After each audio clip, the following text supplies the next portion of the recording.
Welcome to the Marketing Stir podcast by Stirista, probably the most entertaining marketing podcast you're going to put in your ears. I'm Jared Walls, associate producer and Stirista's creative copy manager. The goal of this podcast is to chat with industry leaders to get their take on the current challenges in the market, but also have a little fun along the way. In this episode, Vincent and Ajay talk to Tauseef Muhammad, head of global marketing and demand generation at Mindtree. He explores how a degree in engineering led to a career in marketing. He also delves into the importance of explaining the whys of a product, as well as how Mindtree overcame the challenges that have come with canceled live events. AJ's in a good mood, and Vincent gets a new apartment. Give it a listen. All right, ladies and gentlemen, it's me, Vincent Petrofessa, the Vice President of B2B Products here at Stirista. That must mean one thing. Or two things. One, I'm happy. I'm always happy. And two, it's the Marketing Stir podcast coming at you once again. Thank you all for listening and watching us on YouTube now. We have been on YouTube video. You can see the enthusiasm. It's not fake. It's real. Stirista, that's who is sponsoring the Marketing Stir. That's my company that I work for. And what do? We have our own data sets, B2B, B2C. We help companies market to those data sets. Send us your first party data. If it's broken, fragmented, if it's out of date, we will enrich it. We will update it. We will get you new customers by targeting that. We do account-based marketing. We have our own DSP. You need us to execute the media for you? We got it. What I've also got is one of the best CEOs in the business, ladies and gentlemen. He is my co-host on this journey, on this podcast. Ladies and gentlemen, Mr. Ajay Gupta. What's up, Ajay? Hey, Vincent. I was having an average day, but you actually cheered me up a little bit there. I heard something about going to close a $250,000 deal after this podcast. Hopefully. It is right now. You don't know when it's happening. This is month end. You don't know which month end it is, our viewers and listeners. But yes, that's the goal. I try to cheer AJ up. I try to tell him jokes. I try to make him laugh. But what really cheers him up is closing deals. No, I'm kidding. It cheers me up too. I love working with partners, and I love introducing our services to them and helping their business. That's what I love doing. That's a fair point. I don't know if it's end of next month or end of 2023, but could be. You don't know when this, but we have had so many podcast episodes, but they've all been amazing. Yes, I spent the last 2 days moving, AJ. I moved my family and we moved from one New York City apartment to another New York City apartment, and $2,500 later, I'm in a new apartment, and it's been great. My mother-in-law and father-in-law are here helping us move. Oh, yeah. That's why I see you're in the office today. Oh, I'm in the office. Like I took 2 days off, and then again, this being a month end, I was like, let me come back in and work with my clients and finalizing some campaigns. But yeah, I was like, get me out of here. Get me out of this place. We had 4 movers, 7 hours. They did not scratch, break one thing. Shout out to Siemens Movers out there. My father-in-law, Jeff, is in our apartment. I swear to 33 minutes, he breaks a glass by helping us move. I'm like, why is he here?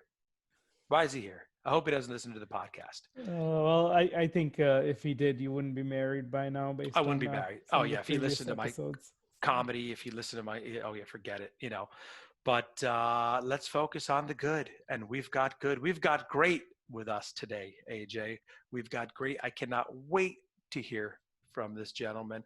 I love hearing about this company, Mindtree. We'll talk about that in a moment here. He is the head of global marketing and demand generation for Mindtree. Tauseef Muhammad, what's going on, Tauseef? Hey, how are you, Vincent? How are you? Great. Hanging in there. I'm here at the office. Another episode of the Marketing Stir. I'm talking to you. I'm not moving stuff. I'm not unpacking stuff. So this is great. How's everything in New Jersey? Well, New Jersey is always being great. We always call New York. I used to live in New York, but New Jersey It's been very blessed to me. And like my entire family lives here, my wife, kids, and my in-laws like you. So I have all the in-laws, and I have those interesting stories about my father-in-law as well. So Yeah. we both are pretty competitor in terms of building and constructing house as a handyman. So yeah, so I've been here in New Jersey for about 16 years now. Oh, wow. Yeah, but prior to that, I was in New York City. While I was working in MTV. So and then I was in Chicago for a couple of years, graduating. So yeah, so it's been good. And well, as far as today, it's been very chilly. It's starting getting chilly in New Jersey. So yeah, so Exactly. It's been like just wet out. When we moved, it was I felt bad for the movers. They were out in the rain. I did tip them really well. It's in my nature. I'm Italian. I like to tip people. My wife was like, "You tip everyone." I'm like, "You got to tip movers." Anyway, but yeah, it's been nasty out. It's been just gloom, but I'm hoping that nicer weather. I do like the cold weather. For me, that means the mhm. holidays are upon us. So that's always fun. Tauseef, tell us and tell, more importantly, the viewers and the listeners about Mindtree. Okay. Well, Mindtree, like, this is the company that has been in the business from past 20 years. They started like, as a digital company while the dot-com bubble were actually burst. So that's why we call it like a born digital company. What we do, like, as like a digital transformation technology in SI world, we have about like, global 2000 plus clients. Uh, and most of the stuff, like, we're like take agile and collaborative approach on creating like customized solution across the digital value chain.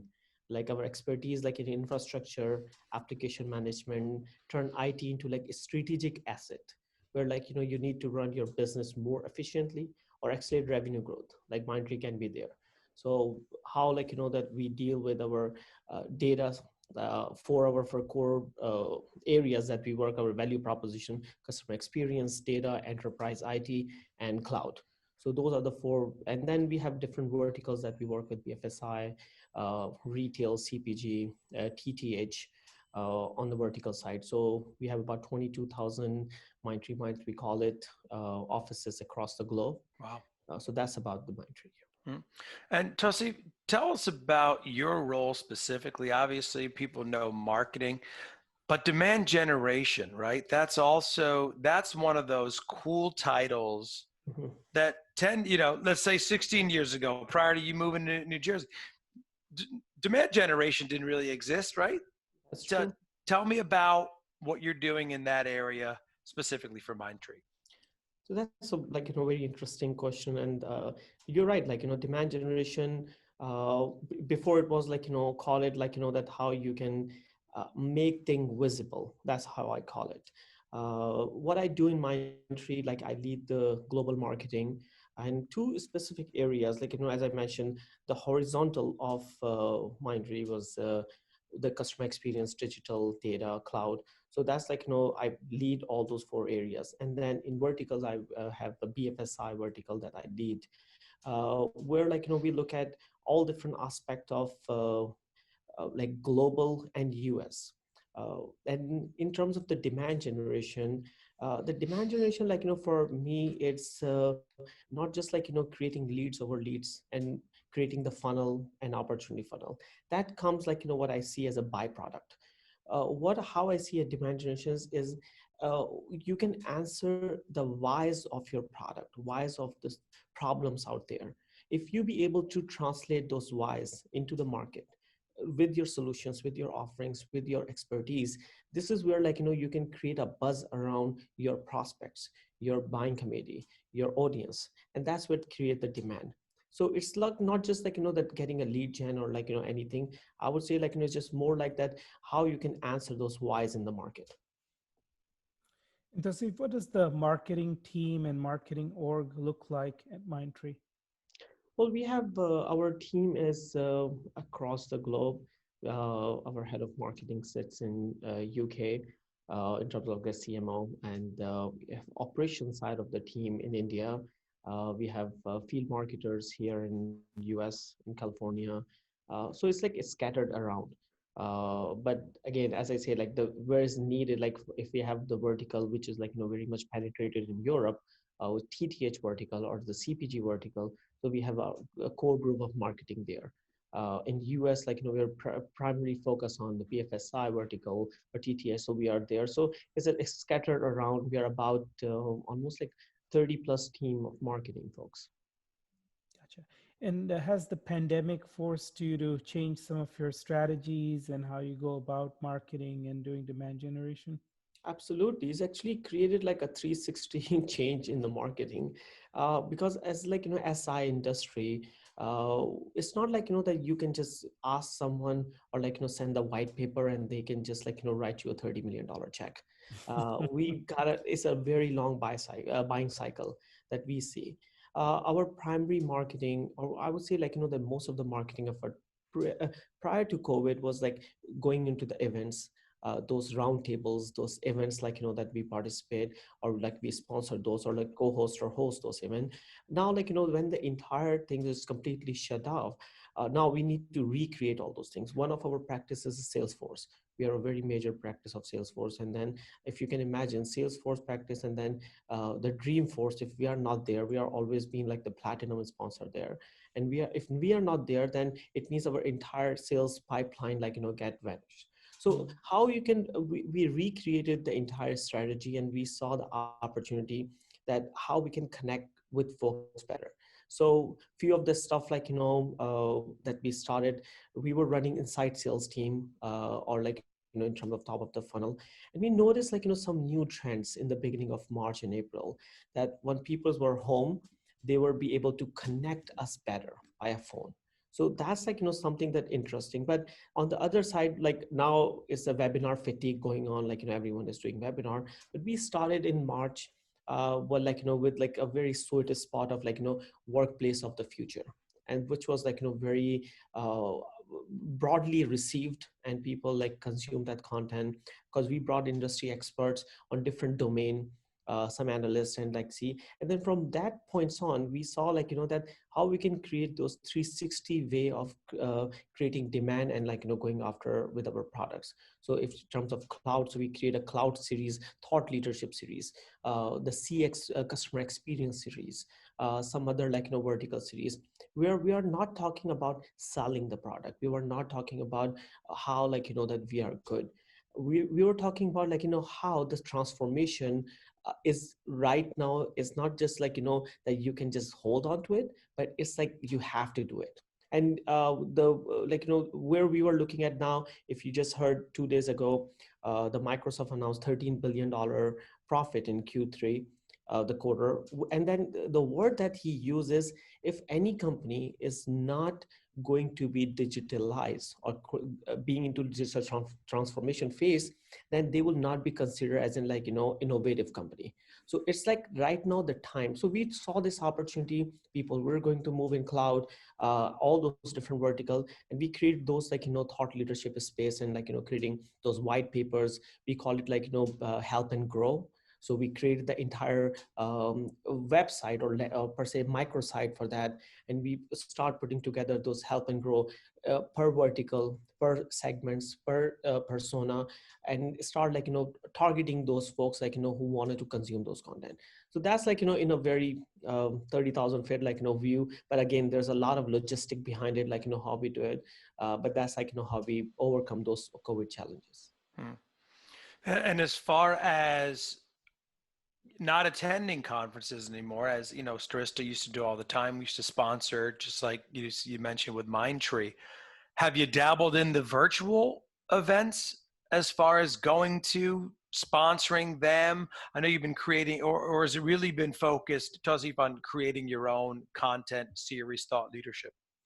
That's a good question. So yes, actually we did participate. Actually, like, it's interesting. One of our services in insurance line is our partner is Duck Creek, which is the CMS for the insurance companies.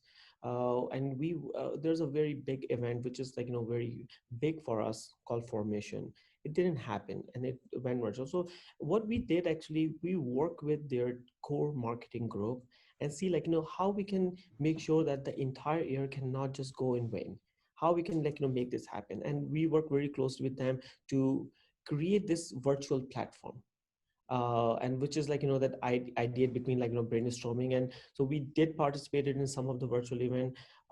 We did our own virtual event, but right now what we have seen, uh, some of last virtual event, like it was I think the blockchain event. It it's the connection between one-on-one person, while you're just doing a digital handshake.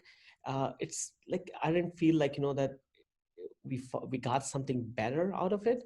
Well, yet to see that all those different companies like Adobe next year, they are coming up with like a very innovative solution for virtual event, or Salesforce are coming with a virtual solution. I yet to see what is their solutions gonna look like, but so far I haven't seen much success in those virtual events. Yeah, I agree. I saw recently that Dreamforce was going to try to do a virtual event. That's a tough. The live event that Salesforce and Dreamforce does is tough enough to pull off. That's like 175,000 people. It's going to be interesting to see how you could. It's hard to network there to begin with, right? It's going to be hard to see how you can do that. I've seen smaller organizations kind of do it right. B2B marketing, that community, b2bmarketing.net, they did a really good session and show where they kind of had this speed dating thing where you can kind of go and talk. But yeah, I what Starista's been doing ourselves is kind of smaller events, sponsoring regional events and smaller events, like what we did recently at the Direct Marketing Club of New York, Digital Marketing Club of New York, where AJ spoke, as well as the CEO of Low2Me, about third-party cookies going away. It's like things like that. So I agree with you, but I love your approach as far as the thought leadership, putting out great content there. If you put out great content and it's not, like you said, salesy, people naturally would understand what you're doing and look into what you're doing and maybe form a partnership. So that's really cool. Let's back up one second. I want to talk about your background. MTV, Verizon, LexisNexis. I mean, you've been at some amazing companies.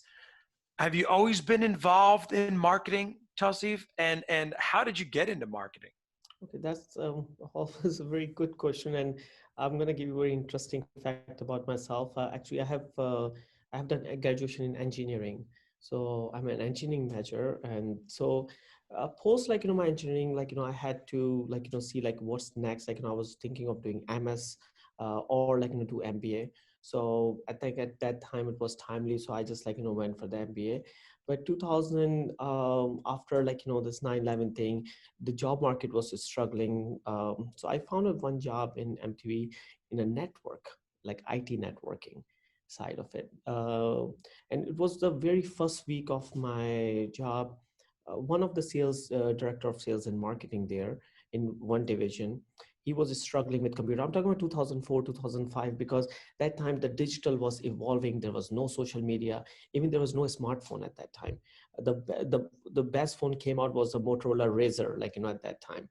So he asked me if I knew anything about computer, and get him something fixed for the PowerPoint. So I knew about computers. I helped him, and I say if you can give me a day, I'll help make more beautified, more. So next day I just came and gave it to him, and he said, can you present this to me? And I did. So he said that I see something in you which salesy or marketing kind of thing. So if you like, you can just work with me for a month, or if you don't like it, you have your secure job in IT. So, but from that point on, when I started working with him, I thought and I realized that this is something of marketing in me. I never looked back. So I just started from marketing there. But one thing which helped me and my background, that at that time, I think I was very timely that I got into the marketing space, because the digital was evolving. So I applied those digital principles that I learned, website designing, SEO, like the paid search was evolving, how like, that can be translated into those vanity side of like, the marketing or legacy marketing or legacy sales model, and apply those digital principle, which is evolving. That helps me like, and then the company as well, that I brought this digital mindset to the company, and then they already have this legacy mindset of marketing and sales. And then I start working with like, different projects, different like, big companies like Pepsi and those major events, work with them, even like the major shows like Jersey Shore. And I'm sure like, that as a Jersey guy, so I was pretty much involved there as well. And after that, like, I wanted to learn about e-commerce side of the business. So I looked at some of the few companies like, where I can really learn about e-commerce business. Then like, and then LexisNexis side, like, is more about the B2B side of, sorry, B2B and the B2B to C side of this business. So how like, you can connect with B2B from LexisNexis to attorneys and lawyers perspective, and then how you can help them to gain those demand generation after like, they will acquire, or how they can be promoted stuff. Verizon, like, was one of the very challenging position.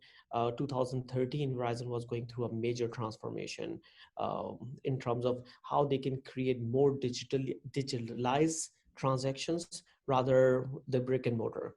Verizon was always like, more of a brick and mortar kind of, because they were very much in suburb area or rural areas, like, they had very big penetration there. So, and they were all, most of the folks or segments, I call it, they like to go to the shop. And the nature of that business is like, you buy a shop, you want to have like phone in your hand.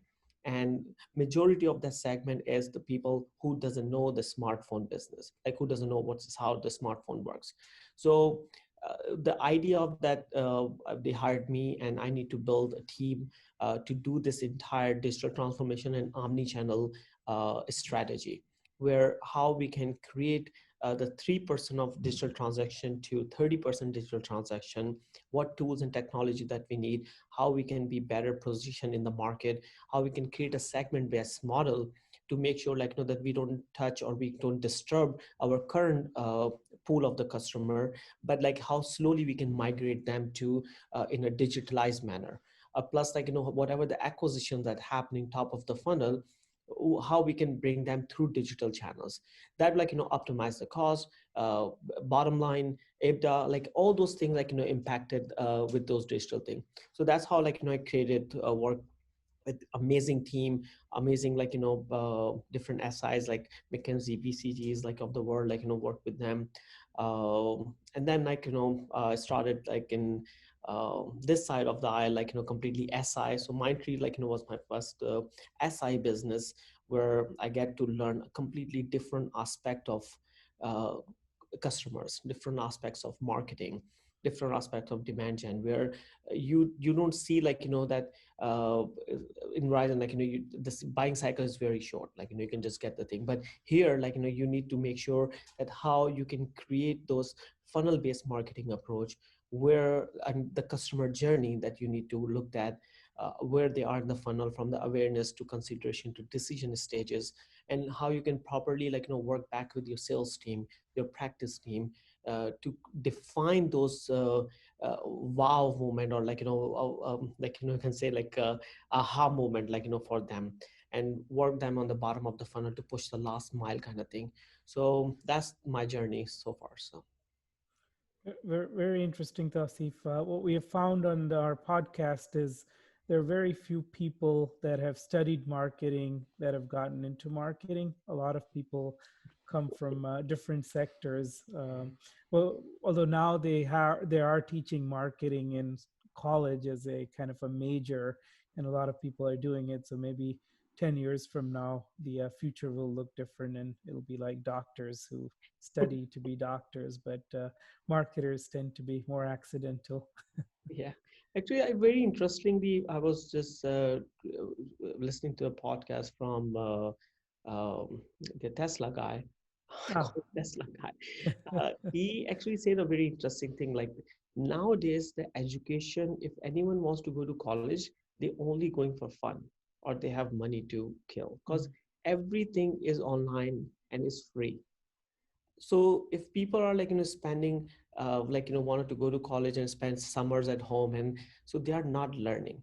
If someone wants to learn anything about anything, they can do it for free online. Everything is exposure. So I'm very much fond of those things that uh, if at this point, if I wanted to become an attorney, then I think at this time of a technology and the resources available, anyone can do anything at any point. That is certainly true. I think you can actually take the bar exam in I think California without attending law school. It's true. So That's I, crazy. I do hear it's tough though. So Oh, so yeah. so see if you've been at Mindtree now for 2 years, what's been kind of a highlight for you personally in your career at Mindtree? Well, one of the major thing that happened is the acquisition. Not acquisition, I would say the Mindtree was a standalone company. It's a public company in India, but it was its own company. And last year, it was sort of the major share was purchased by L&T Group, which is Last and Turbo. So that's sort of like a change entire uh, vision, and that the initial roadmap that we created in early 2019, because the new company acquired Mindtree with they have sort of a different view of looking at the market, and how they want to perceive and create that the brand of Mindtree as an entity of L&T. So in collective way, when we looked at the market, we were looking at, okay, what is the collective business of Mindtree? And then eventually, we want to look at how we can be competing against the big boys like Infosys or Cognizant and those team, and how we can compete against those teams. Mindtree, was one of the fastest company who reached $1 billion mark in 20 years, which is major milestone. Now, how we can get to the next billion? That's the strategy, or you can say the KPIs given to us, that okay, how we can get to the next billion, or the third billion in 3 years. So that changed the entire how we see the market, how we want to position ourselves or rebrand ourselves, and not just as a Mindtree, but a Mindtree, a Larsen and Torbo group. That's a very interesting change. But the best part is with the amazing team, amazing account team, amazing sales team, the transaction this transition happened didn't impact much, because they cared about Mindtree in sense that they knew how closely we work with our group. We were we always compete against big boys, but we were always very nimble, agile, to be take bigger project, bigger transformation, bigger strategic partnership with big companies. So it was interesting journey, a little bit roller coaster, but end of the day, I think it was some great learning. Got it. Okay, that's fascinating. Didn't realize the acquisition. Yeah. And then, what do you think for the demand generation position? It's very hard to fill. Even we have struggled to sometimes to find the right people in that role. What do you think when you interview? What are the skill sets you're looking for, or what makes somebody successful in that demand generation role? Well, my hiring criteria is a bit orthodox, or I would say just a little bit different. Uh, Beside having somewhat core expertise that we are looking for, I always look at someone with itch to learn, because you cannot find exact match how you wanted to describe your JD or write your JD, but you wanted to find someone who is hunger to learn, uh, hunger to take risk. uh, I'm being very famous in Mindtree, marketing group, that I always uh, being very much critical on things that very outspoken, very try to be make sure that my comments, my value backed by data. So in terms of the hiring, I always want my team to be very much the same way, they challenge the norm. they go like, out of the box, like, we call it out of the box, like, but I'm not never scared of like, taking tests, doing like, something which is like we have never done. And I say like, the worst thing can happen, we're going to fail, but it's not going to be like, that end of the world. We're going to learn something. Any campaign you run, anything that you do, any strategy like, you want to do, that's going to help us like, learn something new. That's how like, I take approach on my team in terms of like, this challenging time and the demand generation. Like, what I've noticed, it's anyone like, with the legacy mindset, and I'm talking about the COVID era and like, post period, it's not going to be much more uh, productive, that you wanted to do the same thing, same field marketing thing, same digital marketing.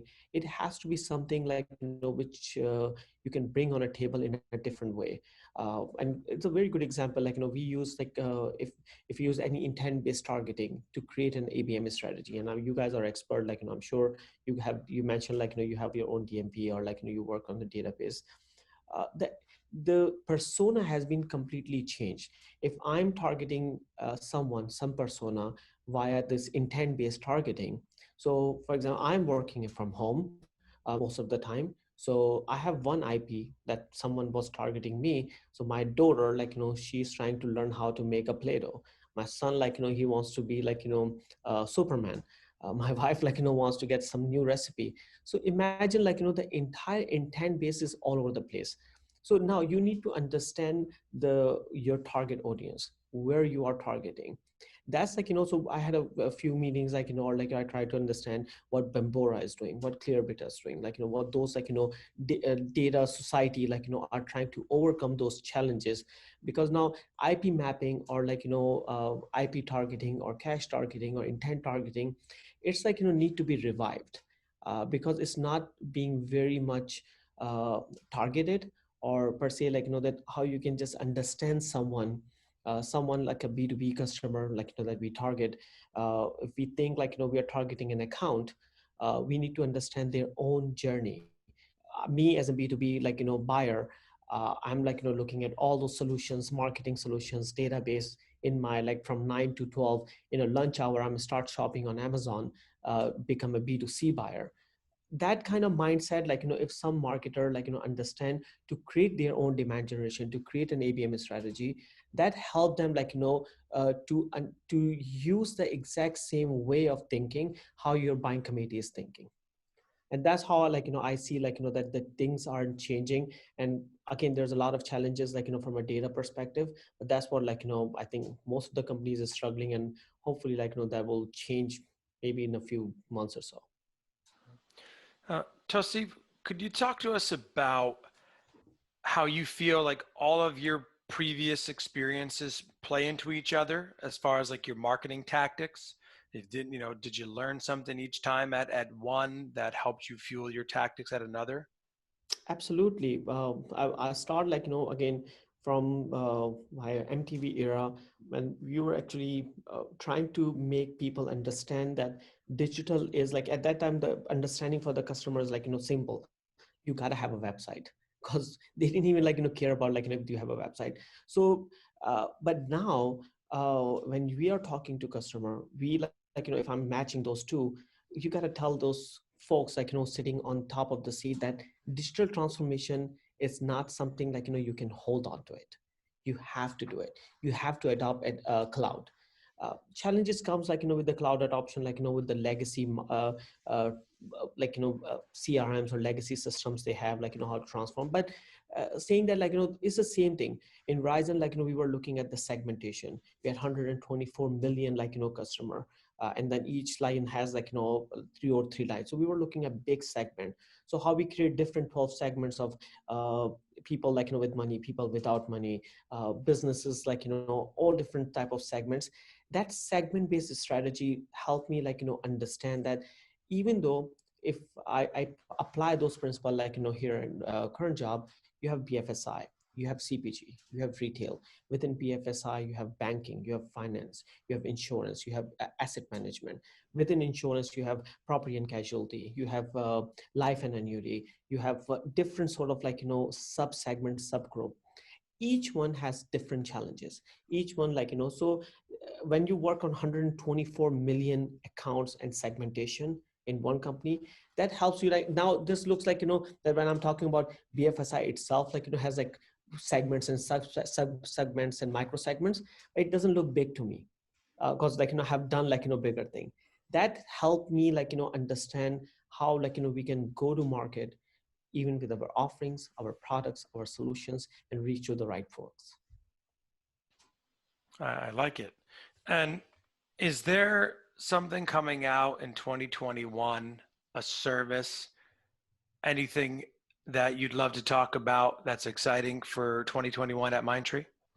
Well, again, that we have recreated some of our horizontal offerings in terms of how that digital versus like analytics, data, they're all different things. But now we have 4 different value proposition in customer experience, data, enterprise IT, and cloud. And we are looking, and there's a different way of looking at how we can help not just by the solutions, as in SI company, but also help in a consulting way as well. That how being as a consultant, being provide them the information what we have seen in different industry area, different part of the globe, and how we can create those success stories. So as in the consulting manner, I see that again, with I think things are getting to normal, and people are normal in sense that now we know we have to come to office when we know people are working from home. We know things are it is going to be a new normal.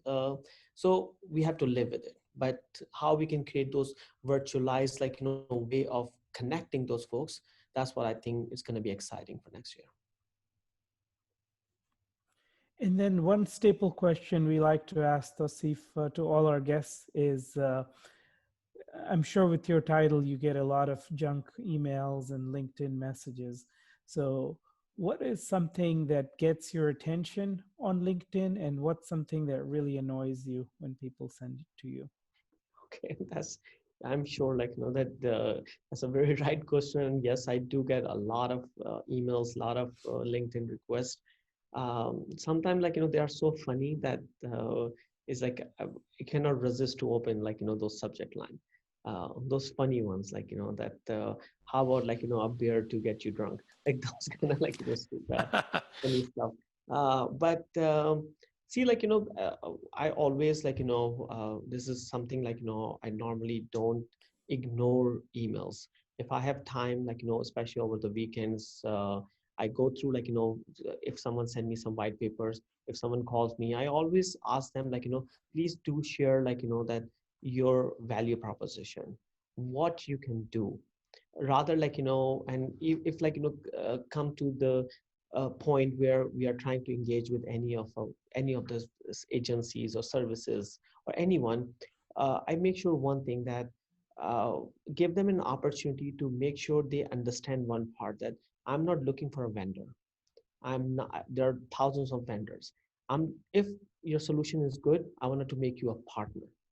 Why we say that? Because partner can work with you like we with our client. So we look at the same goal. So when you look at the goal, same goal, then you just don't see those obstacles. And when you don't see obstacles, you just focus on the goal, which is a joint goal. If I tell you this is my goal, I want it to be a $2 billion company in 1 year. How we can get there? Let's just work together.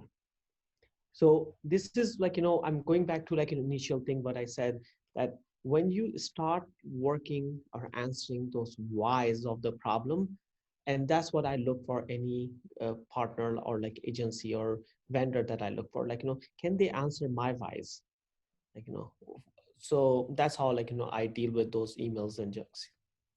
Not junks, but emails and offerings. And then kind of, what have you been doing personally during this time? Any new hobbies you've picked up while working from home?